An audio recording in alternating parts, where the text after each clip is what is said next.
baroota keessatti wantoonni ta'an wantoonni tokko tokko dhufanii gaafa darban seenaan fayyinni keenya baroota keessatti gaafa ta'u kaayyoo Waaqayyo sanarraa yeroo murameefitti akka ta'u ilaallee turre. Waaqayyo waan hundumaa jalqaba xumura waan hundumaa murteesse jechuudha. Jalqabarratti xumura waan hundumaa murteesse. Osoo biyyi lafaa hin uumamin dura wanta tokko iyyuu osoo hin jiraatin waa'ee waan fuulduraa, waa'ee waan uumamuu, waa'ee waan dhufuu, waa'ee fayyina keenya, waa'ee karaa Kiristoos fayyuu keenya, waa'ee ulfinni karaa Kiristoos nuuf kennamuusaa, waa'ee fayyinni karaa Kiristoos nuuf kennamuusaa, waa'ee filatamuu keenya, waa'ee fayyuu keenya, furii bara baraa argachuu keenya, dhiiga Yesuus Kiristoosiin bara baraan qulqulloomnee dhaabachuun keenya, jireenya bara baraa argachuun keenya amma baroota keessa kan jalqabe osoo hin taane wanta uumama dura osoo waan tokko iyyuu hin jiraatin wanta murteeffame Waaqayyo wanta inni declare godhee fi baroota keessatti immoo yeroo isaa eeggatee wanta bakkeetti bahe akka ta'e ilaalle jechuudha. Maqaan Waaqayyoo eebbifamu. Egaa inni kun Waaqayyo hammam guddaa akka ta'e, Waaqayyo hammam araara qabeessa akka ta'e, Waaqayyo hammam jaalala isaarraa akka waan kana hundumaan hojjetu nutti agarsiisa. Waaqayyo jaalala qabeessa, Waaqayyo araara qabeessa, Waaqayyo surra qabeessa. Waaqayyo guddaadha. Jaalalli Waaqayyo dinqiidha. Araarri Waaqayyo dinqiidha. Safarameennu. Hamminni nu jaallata safarameennu. Hamminni nu jaallatu, hamminni yaada nuuf qabu, akeekinsaa, guddinni akeekasaa, guddinni jaalalasaa biraan gaamu bara baraan Waaqayyo dinqiidha jechuu qofa jechuudha.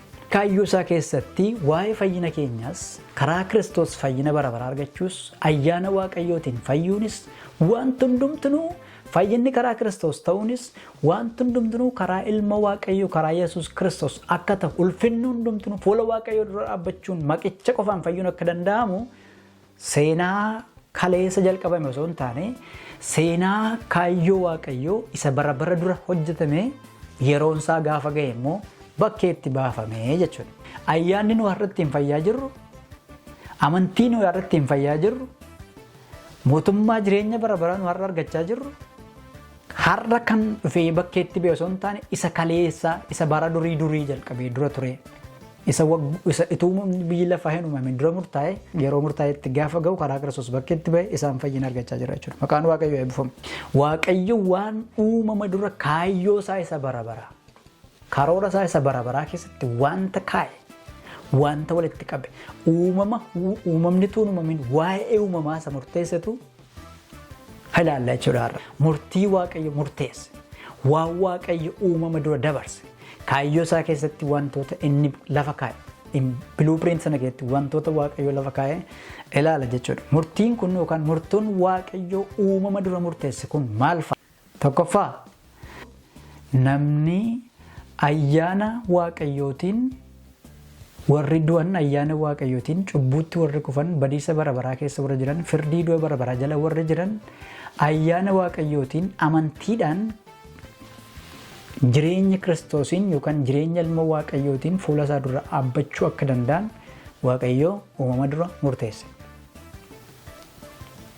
Inni kun immoo yeroon isaa geenyaan bakkeetti ba'e. Haaleluyyaa. Ifsoon boqonnaa tokko lakkoofsa 11 irratti akka jedhe Waaqayyo waan hundumaa akka fedha isaatii fi akka akeeka isaatiitti akka hojjete achirraa agarra. Waan hundumaa akka fedha isaatii fi akka akeeka isaatiitti akka hojjete achirraa argina. Inni kun afaan Ingiliffaatiin according to the counsel of his will. Council jechuun maal akka ta'e beektu. Fakkeenyaaf amma mana baree bakka bu'oota uummataa yoo jenne waa'ee uummataa bakka bu'anii marii murtoo gurguddaa dabarsuu warra danda'an marii council team head jechuudha. Akka fedhaa fi akeeka isaatti Waaqayyo kana waan hundumaa uumama dura akka godhee nutti dubbata. Fayyinni keenya akka fedha Waaqayyootii fi akka akeeka isaa. Fedha jechuun maal akka ta'e beektu. Fedha jechuun fedhii Waaqayyoo, fedha birmadummaa bahe, fedha birmaduu bahe, fedha daangaa hin qabne, fedha wanta isa daangessu hin jirre, fedha ofii hin bulu, fedha akka barbaadetti waan barbaade godhu jechuudha. Akka barbaadetti waan barbaade godhu. Waanumti tokko kan isa jalaa daangeffamuu hin dandeenye. Waanumti tokko kan isa dura dhaabbachuu hin dandeenye. Fedha isaa wanti mormu kan hin jirre, fedha waan barbaade kan hojjetu. akka fedha isaatti. Akka akeeka isaatti jechuun immoo akka karoora isaatti jechuudha. Akka kaayyoo isaatti jechuudha. Waaqayyoodha gaafa jennu Waaqayyo waan barbaade gochuu danda'a. Waaqayyoon dura kan dhaabachuu danda'u homtuu hin jiru jechuudha. Anamma fedha qaba, fedha gaarii qaba. Fedha koo dura garuu wanti dhaabatu waan hedduu. Fedha koo murteessee kanan hojjedha yoo hin jedhee wantoonni na daangessan baay'eedha. Fedhiin qaba jedhaa malee fedha birmaduu bahe, fedha bilisa bahe, fedhii akka Waaqayyootti hojii hojjechuu danda'u qaba jechuu miti. Akka namaatti gaafa laallu. Kanaafuu Waaqayyo akka fedha isaatti according to the counsel of his will waan hundumaa hojjeteera. Maqaan Waaqayyoo eebbifamu. Maaliif akka fedha isaaf akeeka isaa gaariitti kana hojjetee jettanii yoo gaafattanii anis deebisuu hin danda'u, namni kan biraas deebisuu hin danda'u. Jireenya sodaarraa bilisa ta'e, jireenya yaaddoorraa bilisa ta'e, jireenya bara bara. Haaleluyyaa. Nagaa bara bara. Bara baraan amananii bara baraan dhaabbachuu. Fuula Waaqayyoo duratti ijoollee Waaqayyoo ta'anii immoo baruma baraan guddifamu. Fedhii Waaqayyoo isa kana. Inni kun immoo karaa tokko itti danda'ama. Karichi immoo Yesuus Kiristoos. Yesuus Kiristoosiin fedhiin Waaqayyoo mul'ateera jechuudha. Akeeka gaafa jennu immoo maree yookaan immoo kaansili inni jennu immoo macaafa faarfannaa boqonnaa 33 lakkoofsa 11 irratti meessa kanan isinii dubbisa. Inni raanfatana Efesoon boqonnaa 3 lakkoofsa 9 hanga 11tti kan inni kan isa darbe ilaalle itti daballee immoo Efesoon boqonnaa 1 lakkoofsa 11 akkasuma macaafa faarfannaa boqonnaa 90 lakkoofsa 2 ilaalleerra amma immoo macaafa faarfannaa boqonnaa 33 lakkoofsa 11 irra waan jiruun isinii dubbisa waa'ee maree kana hubachuudhaaf.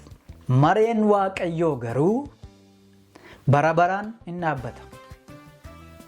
Yaadni garaa isaas dhaloota amma dhalootaatti hin hojjeta. Hiikaa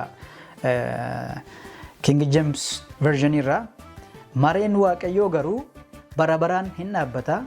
Yaadni garaa isaas dhaloota hamma dhalootaatti hin hojjeta. Mareen Waaqayyoo hin diigamu jechuudha. Maree Waaqayyoo maree maalii qaba? Wanti Waaqayyoo al tokko murteessu, wanti Waaqayyoo al tokko godhu, wanti Waaqayyoo hojjetu, wanti Waaqayyoo kaa'e bara baraan dhaabbata. Bara baraan dhaabbachuu duwwaa immoo miti. Mareen Waaqayyoo kun immoo yaadni garaa isaas dhaloota hamma dhalootaatti hin hojjeta. Fedhiin Waaqayyoo inni maree sana keessa jiru. Yaadni Waaqayyoo, kaayyoo Waaqayyoo inni guddaan inni maree sana keessa jiru immoo dhaloota hamma dhalootaatti bara baraan hin hojjeta. Dhaloota hamma dhalootaatti. Kana jechuun nama hundumtuu maree kanatti dhufee galuu danda'a dhimma isaatii jechuu miti. Waaqayyo baroota keessatti namoota fedhii isaaf yaada isaaf jireenya argatan karaa akka fedhii isaa akka jireenya isaatti jireenya argatan qaba. Keenyaaf seeruma boqonnaa 6 ilaaltanii bishaan badiisa biyya lafaatti dhufeetu Nohii fi warra isa duukaa jiran yookaan immoo sanyii firoota isaa warra ta'anii fi oolaniiru. Ooluun isaanii akka fedha isaaniif akka jabina isaaniitti miti. Yaadni Waaqayyoo fi akeeki Waaqayyoo galma akka ga'uuf.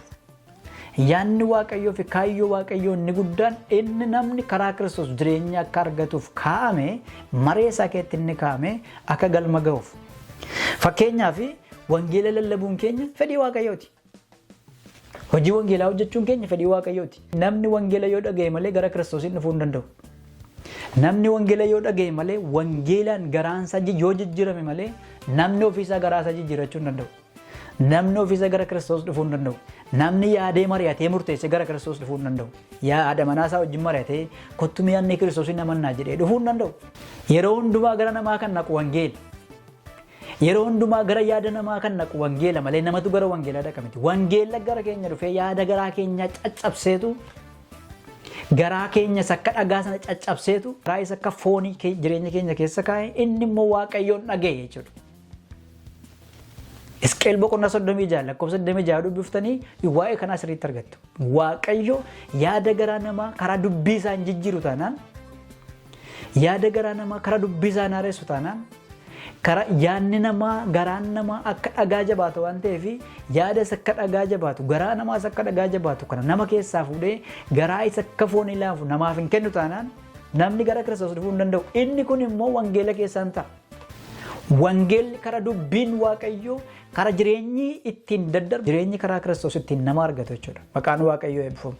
Har'a isinan eebbisa wangeelli gara jireenya keessanii akka dhufuuf yaadni garaa keessanii akka haara'uuf Yoo yaadni garaa keessanii jijjiirame malee namni kamiyyuu fuula Waaqayyoo jabina isaatiin dhaabachuu hin danda'u.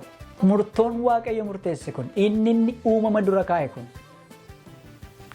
hammam Waaqayyo jaalalaa fi araara qabeessa akka ta'e, Waaqayyo araara isaa guddaa akka ta'e nutti agarsiisa. Waaqayyo abbaa firdii qajeelaa akka ta'e, Waaqayyo bara baraan sirrii akka ta'e, Waaqayyo bara baraan qajeelaa akka ta'e, Waaqayyo bara baraan qulqulluu ta'e akka ta'e nu agarsiisa. Waan akkasii dhageessanii beektu fakkeenyaaf yeroo waldaa keessatti barsiisan Waaqayyo qulqullummaa kun iddootti deebisa yommuu isaan jedhan. Inni kun qulqullummaa Waaqayyoo irraa fudhatamee takka ture iddootti deebi'a jechuu osoo hin taane namoonni akka isaan qulqullaa'an yommuu haasa'u barbaadanidha. Qulqullummaa Waaqayyoo qulqullummaa namaatiin gadis hin bu'u olis hin qabu. Qulqullummaa Waaqayyoo kan bara baraati. Qajeelummaan Waaqayyoo Waaqayyo qajeelaa ta'uunsaa, Waaqayyo abbaa murtoo sirrii ta'uunsaa, Waaqayyo cubbuu jibbuunsaa, Waaqayyo cubbuutti faraduunsaa it is forever. Kan bara baraati. Waaqayyo kaleessa cubbuutti faradaa ture har'a cubbuutti faraduu dhiise miti. Waaqayyo kaleessa qulqulluu ta'e har'a qulqulluu ta'uu dhiise miti. Waaqayyo bara baraan qulqulluudha. Inni kun al tokko kaa'ame. Murtoon isaa bara baraan hojjeta. Yaadni isaa bara baraan hojjeta. Warri karaa ilmichaa fayyan, ilma Waaqayyo warra argatan, karaa wangeelaa jireenya bara baraa warra argatan bara baraan jiraatu. Kanaaf murtoon Waaqayyo it is single line, it is one time. Waan al tokko kaa'amee fi waan immoo jechuma tokkoon ta'e. Waaqayyo al tokko kaa'ee murtoo isaa hamma bara baraatti hojjeta. Murtoon Waaqayyo yerooma tokko hojjeta. Yerooma tokko kaa'amee hamma bara baraatti hojjeta. Fakkeenyaaf namoota biyya keenya keessaa yookaan namoota gurguddoo aangoo qaban nama isa tokko aangoorraa kaasee isa tokko buusuu barbaadanii yoo aangoon qaban ta'anii aangoo isaanii hin shakku yoo ta'anii warri aangoo qaban kun aangoos konfidensiidhaan aangoo isaaniitti fayyadamuu hin danda'an yoo ta'anii nama tokko aangoorraa kaasuudhaa fi xalayaa fuula 20-30 barreessu. Balleessaa isa kanaan duraa isa darbe isa maal walii gaddaanii barreessu. Warri aangoo qaban garuu single line. Fakkeenyaaf guyyaa kanarraa kaatee aangoo kana gadhiisteetta kanuma. Maaliifi akkamitti wanta jedhu hin jiru. Isa aangoo qabsiisuu barbaadan immoo guyyaa kanarraa kaatee aangoo kana qabatte hojjetteetta asii kaatee hojjetta. A single line order. Kaayyoo Waaqayyoo akka kana. Aduun biyyi lafaa akka seen uumamtu gaafa godhe Waaqayyoo haa ta'uutu waan hundumaa uume.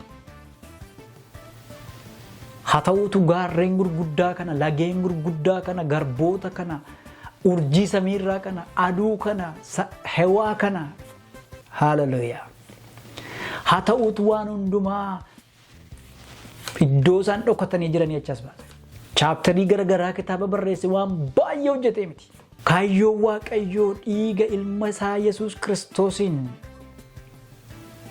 madaa'uu Yesuusiin fayyuun, reebamuu Yesuusiin fayyuun, dhiphina Yesuusiin an boqonnaa argachuun, dhiphina Yesuusiin ati boqonnaa argachuun, fannifamuu Yesuusiin nuyi dhalli namaa yookaan sanyiin namaaf jireenya bara baraa argachuun kaayyoo Waaqayyooti.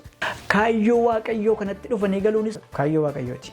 Isa Waaqayyootu biyya lafaa hin uumamin uume kana jalqabe kana kaayyoo fayyinaa, sagantaa fayyinaa, kitaaba fayyinaa kana keessatti dhufanii barreeffamuunis, kitaaba hoolichaa irratti dhufanii barreeffamuunis kaayyoo Waaqayyooti. Yeroo tokko namoonni isa fayyeef isa hin fayyine ilaalaniitu waldaa Pheenxeetiif, waldaa Ortodoksii, waldaa Musliimaa maal ilaalaniitu namoonni waan fayyaniif waan hin fayyine itti fakkaatu. Namni karaa Yesuus Kiristoos jireenya haaraa argate, namni karaa Yesuus Kiristoos mootummaa Waaqayyoo argate sababa amantaatiin, sababa iddoo garagaraa waan jiraateef miti. Jireenyi karaa Yesuus Kiristoos argame jireenya bara baraati. Inni immoo waan durfamee murtaa'e, waan durfamee kaa'amedha. Lolliin warra qabnu, lolliin warra goonu waldaa keessa jiraachuudhaan jireenyi bara baraa argamuutti fakkaata. No, waldaa keessa jiraachuudhaan jireenyi bara baraa argamuu dhiisuus danda'a. Waldaa keessa jiraachuudhaanis argamuun ni danda'ama. Warri fayyan iddoo isaan itti walitti qabaman waldaa yoo ta'e eeyyee isaan kun jireenya bara baraa qabu. Dursanii kitaaba hoolichaa irratti warri jiran, warri Waaqayyo kitaaba hoolichaa irratti isaan barreesse jalqabaa hanga xumuraatti isaan kun yeroo murameef gaafa ga'u fayyina isaanii ni argatu jechuudha. Kanaaf murtoo Waaqayyoo akka murtoo namaa miti keessan deddeebi'amu. Caafaa seera lakkoofsa boqonnaa 23 lakkoofsa 19 yoo ilaaltan Waaqayyo akka namaa akka hin taane, akka hin sobne, gaabbuudhaafis inni ilma namaa akka hin taane, Inni wanta jedhe akka godhu wanta dubbates akka raawwatu barreeffamee jira. Akkasumas isa jalqabaa Saamu'eel boqonnaa 15 lakkoofsa 9 irratti Waaqayyo akka namaa miti hin sobu hin gaabbusi. Wanti isa gaabbisiisus hin jiru. Anatu ta'e waan karoorseetanii karoora sana gaafanni feelii ta'u nan gaabba. Maaliif gaafanni akkaataa inni itti raawwatamu hin beeku waan ta'eef. Har'a waan inni amma keessa jiru isa darbee fi isa nama keessa jiru hin beeka malee waan itti aane ta'u hin beeku nama. Waaqayyo garuu waan ta'u hundumaa akka isaatti yoom akkamitti eessatti maal tokko ta'u wajjin beeka. Kanaafuu wanti dhufee Waaqayyoon gabbisiisu hin jiru. Biyyi lafaa kun amma burjaajii hamaa keessa jirti. Burjaajiin hamaan biyyi lafaa keessa jirtu kun Waaqayyoon hin gabbisiisu. Lolaaf oduun lolaa dhaga'amaa jiru kun Waaqayyoon hin gabbisiisu. Waaqayyoonis immoo hin mamsiisu. Waaqayyo qulqulluu mitis hin jechisiisu. Waaqayyo abbaa firdii qajeelaa mitis hin jechisiisu. Waaqayyo waan hundumaa beeka, waan ta'u wajjin beeka. Kanaafuu wanti Waaqayyoon gabbisiisus hin jiru. Waaqayyo gaabbuudhaafis akka namaa miti. Wanti hojjetamaa jiru kun yeroo isaatti ta'aa jira. Lolaaf oduun lolaa kun yeroo isaatti ta'aa jiru. Burjaajiin hamaa uumamaa jiru kun yeroo isaatti waan ta'aa jiru. Inni kun immoo Waaqayyoon teessoo isaa irra ta'e Waaqayyo akkas miti jechuun hin danda'amu. Kutaa itti aanu keessatti barumsa keenya itti fufnee barannaa. Ayyaanniif nagaan hunduma keessaniif haa baay'atu eebbifama.